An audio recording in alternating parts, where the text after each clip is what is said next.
कैसा माहौल बन रहा है उत्तर प्रदेश में? क्या लगता है कि उत्तर प्रदेश में अखिलेश यादव की साइकिल चलेगी कि फिर से जो है भाजपा का कमल खिलेगा? देखिए, फिर से जो है भारतीय जनता पार्टी का कमल खिलेगा। भारतीय जनता पार्टी ने कहा सबका साथ, सबका विकास, सबका विश्वास, सबका प्रयास, हर हर मोदी, घर घर मोदी। क्यों खिलेगा उत्तर प्रदेश में भाजपा का कमल है? क्यों हर हर मोदी, घर घर मोदी? देखिए, भारतीय जनता पार्टी में न परिवारवाद है, न जातिवाद है, न भ्रष्टाचार है। और समाजवादी पार्टी में परिवारवाद भी है, जातिवाद भी है, भ्रष्टाचार भी है, चाहे तीनों चीज़ें हैं। दूसरी चीज़ रह गई है, समाजवादी पार्टी का मूल वोट जो है मुसलमान हुआ करता था। अब से जो है मुसलमानों ने यह तय किया है कि 20% मुसलमान दरी बिछावे और 7% यादव राज्य करे। अब मामला चल रहा है हिस्सेदारी क्या। तो अब जो है उत्तर प्रदेश का मुसलमान जाग चुका है कि हमको जो है दीनी तालीम लेना है और साथ साथ में दुनियावी भी तालीम लेना है। यादव तो कह रहे हैं कि हम मुसलमान अभी भी हमारे साथ हैं, कांग्रेस कह रही है कि हम मुसलमानों के साथ हैं। लेकिन क्या मुसलमान जो है उत्तर प्रदेश में योगी आदित्यनाथ की सरकार है? क्या लगता है कि 2017 के बाद से योगी आदित्यनाथ हैं, भाजपा के कार्यकाल में जो मुसलमान हैं सुरक्षित महसूस कर रहे हैं? बिल्कुल सुरक्षित महसूस कर रहे हैं। यही माननीय जो है मोदी जी ने कहा कि एक हाथ में लैपटॉप लो, एक हाथ में कुरान लो। तो तमाम मुस्लिम बच्चे जो है वकील, जज, बालिस्टर, डॉक्टर, प्रोफेसर सब बन निकल रहे हैं। और देखिए जो नया बजट आ रहा है, हम भारत सरकार से, उत्तर प्रदेश सरकार से मांग करते हैं कि मदरसों में जो है कंप्यूटर और लैपटॉप की भी पढ़ाई कराई जाए। इस पर भी हमने पत्र लिखा है माननीय मुख्यमंत्री जी को और पूरी हर तरीके से उम्मीद है कि होगा।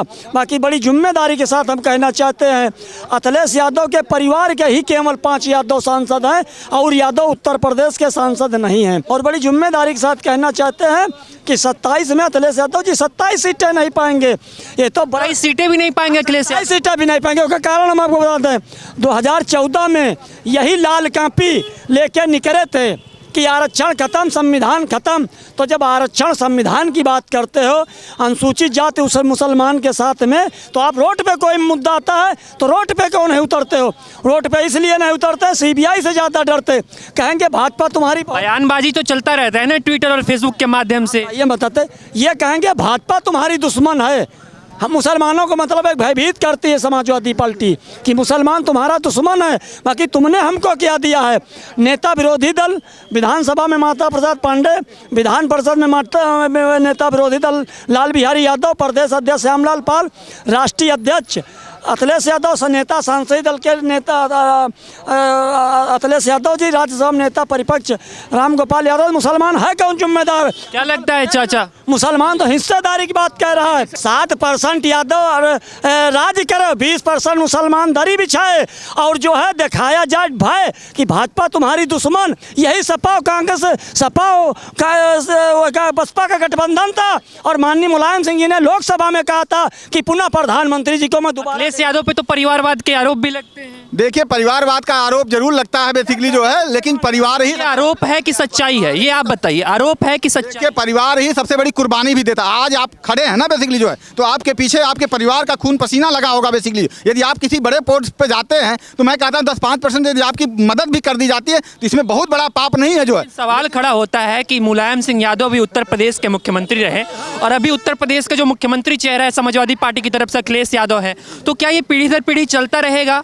जो मलाई खाने वाली बात आप कह रहे थे, क्या ये पीढ़ी दर पीढ़ी चलता रहेगा कि कोई नया चेहरा भी आएगा? देखिए, विपक्ष आरोप लगाता है, ये जो भाजपा की सरकार है उनकी तरफ से ये है, जो भाजपा के समर्थक है वो ऐसा कहते हैं। देखिए, ये जो लोग कह रहे हैं जो है वो अपना परिवारवाद पहले देखे बेसिकली जो है। कौन परिवारवाद में नहीं है? भारतीय जनता पार्टी में आप कौन परिवारवाद? भाजपा में परिवारवाद है। अरे परिवारवाद नहीं है, घर के 5 सांसद नहीं हैं। आप यही कह लो। एक मिनट, राष्ट्रीय अध्यक्ष अखिलेश जी रहे, माननीय मुलायम सिंह जी रहे, उसके बाद में अखिलेश जी राष्ट्रीय अध्यक्ष, उनके पुत्र अर्जुन यादव पैदा हो रहे और कोई ओबीसी SC माइनॉरिटी में नहीं है। ये परिवारवाद, जातिवाद, भ्रष्टाचार सब वहीं से मालूम हुआ है। और आरक्षण संविधान नहीं चलने वाला है। 27 में 27 सीटें माननीय अखिलेश जी नहीं पाएंगे। बड़ी जिम्मेदारी के साथ मोदी जी राशन देने लगे हैं तब से लोगों को कुछ ज़्यादा यूपी में बातें आ रही हैं। मैं देख रहा हूँ जब से मोदी जी का 3 किलो गेहूँ 2 किलो चावल मिलने लगा है, मोदी जी राशन देने लगे हैं। किसान सम्मान निधि में 6,000 रुपये, गैस सिलेंडर, चूल्हा।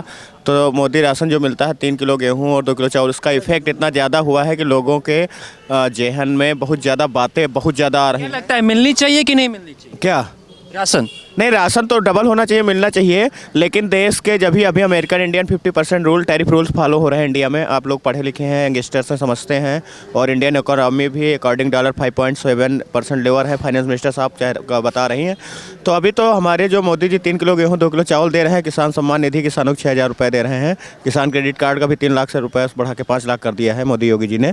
तो इस हमारे देश की मीडिया को और जनता को अपने काम पे ध्यान देना चाहिए। फालतू बातें, परिवार और राजनीति, जब घर में खाने का ठिकाना नहीं है, अम्मा चली बुझाने, मोदी जी 3 किलो गेहूँ और 2 किलो चावल ना दिए तो ये जब बिहार में चुनाव हुआ था तो अखिलेश यादव का ये बयान था कि 10,000 जो पैसे मिले उसने चुनाव के परिणाम को बदल दिया, और फिर से वो भी 40,000 देने की तैयारी में है। 40,000 कौन देने की तैयारी में? अखिलेश यादव। अखिलेश यादव जी उत्तर प्रदेश के माननीय मुख्यमंत्री रहे हैं और सपा सुप्रीमो भी हैं, माननीय सांसद भी हैं कन्नौज के। रुक जाओ। 2012 से 2017 तक उन्होंने उत्तर प्रदेश के BA पास नौजवानों को 500 रुपये मंथली बेरोजगारी भत्ता दिया था उन्होंने। और उसके बाद जब उनकी 2017 में योगी जी चीफ मिनिस्टर हो गए, उनकी सरकार अब नहीं है, तो वो इसलिए कह रहे हैं कि 40,000 50,000 रुपये देंगे। बिहार में महिलाओं को 10,000 रुपये दिए गए, बिहार में महिलाओं को 10,000 रुपये दिए गए, वो सही था कि गलत था? नहीं, बिहार के मुख्यमंत्री नीतीश कुमार जी चमत्कारिक काम कर रहे हैं, वो बधाई के पात्र हैं, स्वागत योग्य उनकी पहल है। हम 10,000 रुपये की बात कर रहे हैं। 10,000 रुपये की बात तो और कौन कर रहा है? कौन देश का नेता कर रहा है? वो सही था कि गलत था? बिहार में जो दिया गया महिलाओं को 10,000 रुपये, वो सही था कि गलत था? नहीं, वो तो बहुत अच्छा है, स्वागत योग्य पहल है। बिहार के माननीय मुख्यमंत्री नीतीश कुमार जी की स्वागत योग्य पहल है। यूपी में और भारत में और अन्य राज्यों के मुख्यमंत्रियों को अपने प्रदेशों में लागू करना चाहिए। रेखा गुप्ता योगी जी को भी लागू करना चाहिए इसको, ये तो अच्छी बात है। बट जो ये प्रॉब्लम आ रही है कि अभी इस समय हम लोग देख रहे हैं कि चुपचाप हम लोग अपने रोज़मर्रा और भोजन की चीज़ों में और पारिवारिक दायित्वों के आर्थिक निर्वहन में लगे हुए होते हैं। कौन जीतेगा 2027 में, क्या लग रहा है? 2027 में मोदी जी जो राशन गेहूँ या 3 किलो गेहूँ जो मोदी जी दिया हैं, 3 किलो गेहूँ 2 किलो चावल, वैसे तो हमको लग रहा है कि योगी जी में कुछ आधा हिस्सा है ना, तो योगी जी के मोदी जी का लग रहा है, योगी जी के चांसेस हमको लग रहे हैं यार। प्रधानमंत्री कौन बनेगा? अभी काफी चल रहा है ट्रेंड पे कि योगी आदित्यनाथ को प्रधानमंत्री बनाने की मांग चल रही है। नहीं, प्रदेश की जनता तो योगी आदित्यनाथ जी को प्रधानमंत्री की खुशपना पर देखना चाहती है, और मुसलमान क्यों देखना चाहती है? योगी आदित्यनाथ प्रधानमंत्री क्यों बनेंगे? अरे अच्छी कार्यशैली, क्षत्रियों का देश में बलिदान है। सच तो कह रहे हैं, काम नहीं कर रहे हैं योगी। आप मेरी बात को पहले सुन लीजिए। संजय सिंह जी पार्लियामेंट में वो सवाल उठा रहे, VP सिंह जी ने जो है मंडल कमीशन की रिपोर्ट लागू की थी, और दिग्विजय सिंह जी जो ICC अकाउंट कानून आया है, या UGC, इसको जो है दिग्विजय सिंह जी ने लागू किया है। तो इस देश के अंदर जो है क्षत्रियों के यहाँ जितने भागदौड़ होगी उतने गरीबों का कल्याण होगा। युवाओं से भी हम बातचीत करेंगे। क्या लगता है कि उत्तर प्रदेश में माहौल किसका है, कौन आने वाला है? उत्तर प्रदेश का राजा कौन बनेगा? राजा जो है वही बनेगा, कौन बनेगा? योगी जी बनेंगे। क्यों बनेंगे योगी जी? क्यों नहीं बनेंगे? बताए कौन से मुद्दे पे हमको काम गिनवाई ना, योगी आदित्यनाथ क्यों बनेंगे? हम युवाओं से न पूछेंगे, आप लोग बताइए हमको। कौन सा काम नहीं है ये बताइए। योगी अरे वही तो हम पूछ रहे हैं, क्यों आप समर्थक है भाजपा के, तो आप गिनवाइए ना काम। अब बहुत हम समर्थक हैं, हमेशा रहेंगे, और भारतीय जनता पार्टी 2027 में पूर्ण बहुमत में आएगी, और 2027 में योगी जी फिर से। अखिलेश यादव का कार्यकाल देखा होगा, 2017 तक वो थे उत्तर प्रदेश के मुख्यमंत्री, तो कैसा उनका कार्यकाल कैसा था? हाँ, अखिलेश यादव जी का कार्यकाल हमने देखा था। लड़कियां पढ़ने जाती थी, लड़कियों को उठा लिया जाता था रोड से, गुंडे माफिया थे, लड़कियों को छेड़ते थे, लड़कियों को दुपट्टा खींचते थे। तो इतनी अच्छी सरकार थी उनकी, मैं इसकी स्पष्ट रूप से कहता हूँ, बहुत अच्छी सरकार थी।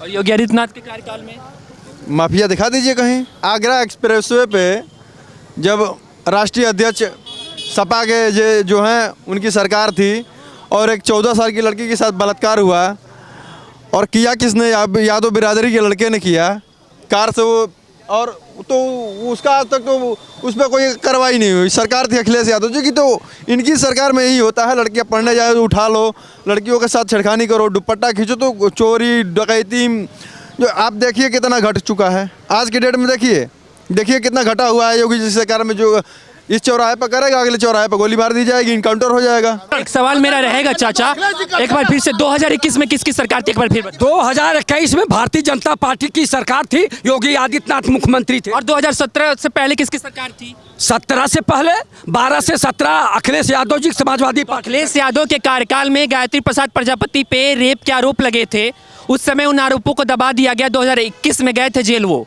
आजीवन नहीं गया था, कानून अपना काम कर रहा था, दबाया नहीं गया था, कानून अपना काम कर रहा था। कानून काम तो जेल में देखिए ये पागल हो गए हैं, बड़े हैं हमसे, सम्मानित हैं। हम इनसे यही कहेंगे कि पार्टी को बदनाम ना करो। अखिलेश यादव का जैसे इसको बढ़ता है, इनके ऐसे छोट भैया नेता आकर के उल्टा सीधा बयानबाजी कर देते हैं, स्कोप और बैठ जाता है उनका। जैसे ग्राफ बढ़ता है ऐसे ऐसे रडार की तरह जैसे बढ़ा, बस ऐसे ऐसे नेता लोग आते हैं उल्टा सीधा बयान कर देते हैं। अभी बीच में जैसे ग्राफ बढ़ा तैसे इनका एक जाहिल नेता आया, बोला कि मैं यादव हूँ, हिंदू नहीं हूँ। उससे हिंदुओं में आहत की भावना आई। ऐसे ऐसे बयान इन लोगों को नहीं देना चाहिए बोलने। अखिलेश यादव तो सम्मानित नेता है ना, बहुत सम्मानित नेता कहे जाते हैं। नहीं देखिए, सम्मानित नहीं, युवा पुरुष हैं वो। आपने बोला युवा पुरुष है, तब मैं आहत हो जाऊंगा। युवा कैसे बोलेंगे अखिलेश यादव को? अब युवा है ये भाई, भी हैं, बच्चे हैं उनके, बड़े बड़े, मेरे से ज्यादा उम्र के बच्चे वो हैं। ठीक है, युवा है, लेकिन युवा के दिलों की धड़कन है वो। अखिलेश यादव को बोलेंगे युवा, राहुल गांधी को युवा। चेला नहीं हूँ, सुनिए ना, मैं कोई अखिलेश यादव का चेला हूँ ना मैं पार्टी की बात करता हूँ। कुछ समय पहले राहुल गांधी का एक बयान था कि जितनी आबादी उतना आरक्षण। कितना सही है ये बात कि जितनी आबादी रहेगी उतना आरक्षण? राहुल गांधी प्रधानमंत्री बनने वाले हैं। प्रधानमंत्री बनेंगे? हाँ, प्रधानमंत्री बनेंगे ऊपर। राहुल गांधी प्रधानमंत्री बनेंगे? नीचे नहीं बन पाए। राहुल गांधी कहाँ प्रधानमंत्री बनना है भैया, अभी तो कैसे, जिसका कोई अस्तित्व नहीं है ये यहाँ भारत में, भारत देश में वो पाकिस्तान के प्रधानमंत्री बन सकते हैं, बांग्लादेश के हो सकते हैं, और या तो ऊपर। पाकिस्तान क्यों भेज रहे हैं राहुल गांधी को? पाकिस्तान क्यों भेज रहे हैं आप? उनको पाकिस्तान क्यों भेज रहे हैं? वो तो भारत फेवरर है, मुस्लिम फेवरर है, खाली मुसलमानों की पैरवी करते हैं। घमंड में है। किसी भी व्यक्ति को अगर प्रधानमंत्री से सवाल पूछेगा तो कहेंगे पाकिस्तान चले जाओ, उग्रवादी हैं, आतंकवादी हैं। लेकिन मुसलमान तो कह रहे थे कि हम राहुल गांधी के साथ नहीं है, फिर आप कैसे कह रहे हैं कि राहुल गांधी मुसलमानों के फेवर में है? अब वो कह रहे होंगे, देखिए मुसलमान जो है इस समय अब अखिलेश की तरफ डाइवर्ट हो रहा है हमारे प्रदेश का। मुसलमान भाई थे, वो कह रहे कि हम योगी आदित्यनाथ के समर्थक हैं, अखिलेश यादव की बुराई कर रहे हैं। अरे वो अखिलेश एक्चुअली में अतीक अहमद थे। अभी उसी मुसलमान की बात करो, अतीक अहमद का जब मर्डर हो गया, जो भी हत्या हुई उनकी, तब से वो भारतीय जनता पार्टी में डर की वजह से आ गया है कि कहीं मेरी भी हत्या ना हो जाए, क्योंकि सबसे बड़ा माफिया तो यही है। अच्छा, तो मतलब वो अखिलेश यादव के समर्थक नहीं है, बुलडोजर का डर सता। हाँ, बुलडोजर का डर सता रहा, और ये जो है असली भाजपा ही हो गया है। इसमें सबसे बड़ा भाजपा यही हो गया है। योगी आदित्यनाथ को जनता प्रधानमंत्री के चेहरे के तौर पे क्यों देख रही है? क्योंकि बड़ा ये पीक पे चल रहा है। देखिए जो मैसेज मोबाइल में जो हम लोग रील्स के माध्यम से और क्या कहते हैं न्यूज़ में आता रहता है कि पूरे प्रदेशों से, भारत के 2700 राज्यों से मांग चलती रहती है, 2800 राज्य से कि मांग चलती रहती है कि योगी आदित्यनाथ को प्रधानमंत्री बनाया जाए। इसलिए हम लोग भी कह रहे हैं कि चाचा आ गए। चाचा आप इधर आइए। ये बात सामने आ रही है कि मुसलमान बुलडोजर के डर से डर रहा है, इसलिए योगी आदित्यनाथ का समर्थन कर रहा है। योगी आदित्यनाथ को वोट नहीं करेगा मुसलमान इस बार। देखिए एक चीज़ हम आपको बता दें, बिल्डोजर की जो है वो परंपरा अखिलेश जी ने ही डाली थी, और वहाँ के सीतापुर के विधायक रामपाल यादव थे, उनकी पीरियड में हुई थी। और जहाँ तक बात रही है आरक्षण की, तो आरक्षण जितना संविधान में है वो तो सरकार को पूरा ही करना पड़ेगा। सवाल ये है कि मुसलमान बुलडोजर के डर के चलते योगी आदित्यनाथ का समर्थन करने की बात कह रहा है, लेकिन योगी आदित्यनाथ को वोट नहीं करेगा मुसलमान। ऐसा कुछ ना, ये कोई भय फैलाई जा रही है। यही माननीय प्रधानमंत्री जी ने कहा कि एक हाथ में लैपटॉप लो, एक हाथ में कुरान लो, दोनों तालीमें लेके चलो। और भारतीय जनता पार्टी ने सबका साथ, सबका विकास, सबका विश्वास, सबका प्रयास, हर हर मोदी, घर घर मोदी, और देश का चुनाव मोदी और अमित शाह जी के नाम पर हुआ है, जिसका बंका जो है बजा। क्या लगता है इस बार का माहौल कैसा है, कौन जीतेगा? देखो इस बार में 2027 में बहन जी यूपी की सीएम बनेंगी, क्योंकि जी मायावती, उनका तो सीट ही नहीं खुलता है। सीट नहीं खुलता, इस बार में खुलेगा। अभी यूजीसी पे उन्होंने समर्थन किया है। उन्होंने कहा कि अगर सवर्णों को भी इसमें शामिल किया गया होता कमेटी में, तो जो है ये इस प्रकार के दंगे जो हो रहे हैं, इस प्रकार से जो विरोध प्रदर्शन हो रहा है वो ना होता। और कहीं ना कहीं उन्होंने बहुत सारी उनका अगर कार्यकाल देखा जाए, जितना चाहे सपा हो चाहे बीजेपी हो, उनके कार्यकाल में जो काम हुआ है वो किसी ने नहीं कर पाया है। आज अगर यूपी में मुख्यमंत्री योगी आदित्यनाथ हैं, उनका कार्यकाल उठा के देख लिया जाए, बहन जी का कार्यकाल उठा के देख लिया जाए, सबसे ज़्यादा रोजगार दिया गया, सबसे ज़्यादा मतलब जो है सभी लोगों को सुरक्षा, कानून की व्यवस्था थी, और रिजर्वेशन का पूर्णतः लागू किया गया। आज जैसे अभी भाई साहब, खाता खुलेगा मायावती? बिल्कुल खुलेगा, खाता बिल्कुल खुलेगा। क्या लगता है खाता खुलेगा मायावती जी? मायावती जी की सरकार को हम गलत नहीं कह सकते, उनकी सरकार सही थी, लेकिन करेंगे क्या? दिक्कत यह है कि उनके एक ही विधायक है, वो भी हमारे विधानसभा के हैं। उनके पूरे प्रदेश में एक ही विधायक है, वो भी हमारे विधानसभा के हैं। और मैं खुल कर कहता हूँ, मैं तो खुद बहुजन को वोट करता हूँ, मैं भाजपा ही हूँ, लेकिन बहुजन को वोट क्यों करता हूँ? उसका भी रीजन जान लीजिए। मुझे समझ में नहीं आ रहा है, आप भाजपाई भी हैं, बहुजन समाजवादी पार्टी को नहीं आप नहीं, रीजन आप जान लीजिए। रीजन ये है ना भाई ना, आप सुन ही नहीं रहे हैं, आप सुन ही नहीं रहे हैं। रीजन ये है कि हम मायावती को वोट नहीं करते हैं। रीजन ये है कि वो जो हमारा कैंडिडेट को, जो हमारा विधायक है वैसा विधायक पूरे प्रदेश में आपको मिलेगा ही नहीं, ये भी जान लीजिए। वो जो विधायक है अपने दम पे चुनाव जीतता है, वहाँ मायावती का कोई वर्चस्व ही नहीं है।